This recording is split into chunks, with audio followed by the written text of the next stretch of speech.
मित्रों, भारत के विकास की जो यात्रा है उसमें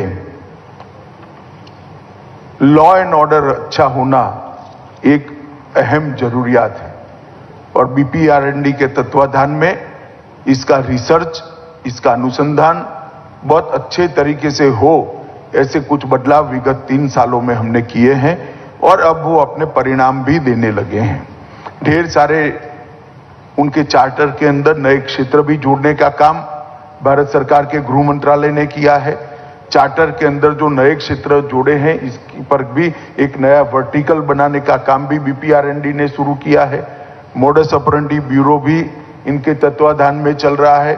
ढेर सारी चीजों को हमने इसके साथ जोड़ने का काम किया है। तो मैंने यहां खुद आने का इसलिए निर्णय किया था कि मैं बीपीआरएनडी के हर काम में गृह मंत्री के नाते सहयोगी बनकर उनको बल देने के पक्षधर हूं। एक ही कारण से आज मैं यहां पर आया हूं।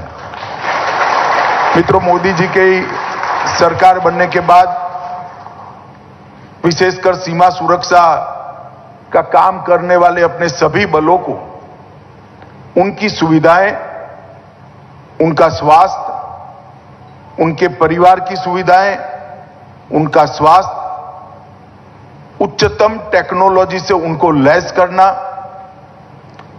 उनके निवास की सुविधाओं को ज्यादा से ज्यादा बढ़ाना, हाउसिंग सेटिस्फेक्शन रेशियो का एक लक्ष्य तय कर वो लक्ष्य को हर साल में हमने बांटा है और इसके हिसाब से हम आगे बढ़ रहे हैं। और आज आईटीबीपी के विभिन्न आवासीय भवन का यहां पर उद्घाटन और शिलान्यास हो रहा है। मित्रों, भारतीय जनता पार्टी के सरकार बनने के बाद, मोदी जी के प्रधानमंत्री बनने के बाद, चाहे सीएपीएफ्स के निवास हो या एडमिनिस्ट्रेटिव ब्लॉक्स हो, इसके लिए या सरहद पर तैनात बैरक्स में रहकर काम करने वाले जवान हो, उनकी सुविधा के लिए हमने बहुत कुछ किया है और आगे बहुत कुछ करना भी चाहते हैं।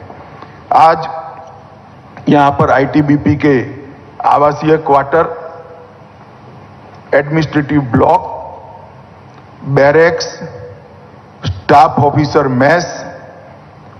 मेस, ये सारे आयामों में कुछ न कुछ हम नया जोड़ने जा रहे हैं। मैं बहुत डिटेल बताना नहीं चाहता, परंतु मैं इतना जरूर कहना चाहता हूं, आईटीबीपी सभी सीएपीएफ्स में सबसे दुर्गम क्षेत्र में काम करने वाला हमारा सुरक्षा बल है। हम कल्पना ही नहीं कर सकते कि -42 डिग्री टेम्परेचर के अंदर देश की सीमाओं की सुरक्षा करना कितना दृढ़ मनोबल और उत्कृष्ट देशभक्ति होती है, तभी हो सकता है।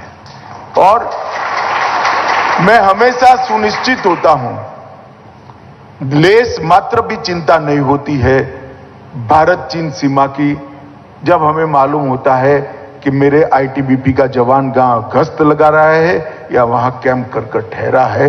किसी की मजाल नहीं है कि भारत की 1 इंच जमीन का भी अतिक्रमण वो कर पाए। आईटीबीपी ने अपने स्थापना काल से विषम भौगोलिक परिस्थितियों में, विषम एटमॉस्फेयर के अंदर और कठिन से कठिन क्षेत्र के अंदर बहुत अच्छा परफॉर्म किया है। इसलिए मैंने ठेठ उत्तर के जितने भी राज्यों का दौरा किया है, चाहे अरुणाचल हो, कश्मीर हो, लद्दाख हो, हर जगह पे आईटीबीपी के जवान को हिमवीर कर भारत की जनता बुलाती है और ये उन्होंने दिया हुआ उपनाम है। और मैं मानता हूं पद्मश्री और पद्म विभूषण से भी बड़ा उपनाम भारत की जनता ने मेरे आईटीबीपी के सिपाही को दिया है।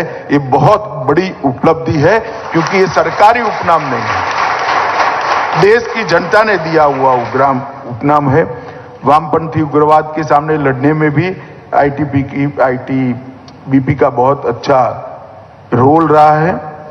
मित्रों, आज फिर से मैं एक बार कहूंगा, बीपीआरएनडी के माध्यम से प्रॉब्लम का आइडेंटिफिकेशन, प्रॉब्लम के ऊपर रिसर्च, इसके रिसर्च पेपर में आए हुए सुझावों का एनालिसिस, वो एनालिसिस के आधार पर नीति परिवर्तन कर नीति का क्रियान्वयन और इसका रिव्यू, ये पूरी चेन को हम समाप्त करने की दिशा में हैं। हमें इससे बहुत बड़ा फायदा मिलने वाला है और ये सेंटर वो उद्देश्य की परिपूर्ति के लिए बहुत काम करेगा। मोदी सरकार ने सीएपीएफ के लिए ई आवास पोर्टल बनाया है। सिर्फ ई आवास पोर्टल के कारण ही लगभग 9% जितनी हाउसिंग सेटिस्फेक्शन रेशियो में बढ़ोतरी हुई है और इन 8 वर्षों में 31,000 आवासों का निर्माण किया है। 17,000 से ज्यादा आवास निर्माणाधीन है और 15,000 से ज्यादा आवास प्रक्रियागत इस बजट के अंदर हम अप्रूव करेंगे, जिससे मालूम पड़ता है कि हमारा हाउसिंग सेटिस्फेक्शन रेशियो ये सब आवास बनने के बाद 31,000, 17,000 और 15,000 ये समाप्त होने के बाद हाउसिंग सेटिस्फेक्शन रेशियो केंद्रीय सुरक्षा बलों का 60% से ऊपर चला जाएगा। वो मेरे लिए कम से कम देश के गृह मंत्री नाते बहुत संतुष्टि का विषय है और बहुत मन से इस काम को मोदी जी आशीर्वाद दे रहे हैं। हमारे जवानों की और उनके परिवारजनों की स्वास्थ्य की सुविधाओं को और मजबूत करने के लिए आयुष्मान सीएपीएफ योजना लेकर हम आए हैं। लगभग 35 लाख कार्ड वितरित किए गए हैं। अब किसी को कोई डॉक्यूमेंट्स के लिए कहीं अप्रूवल लेना या कोई जरूरत नहीं है। कार्ड स्वैप कर आप आपका इलाज करा सकते हैं और ऑटोमेटिकली इसकी अकाउंटिंग सिस्टम हो जाती है और इसके कारण बहुत सारे अस्पताल भी बढ़ गए हैं।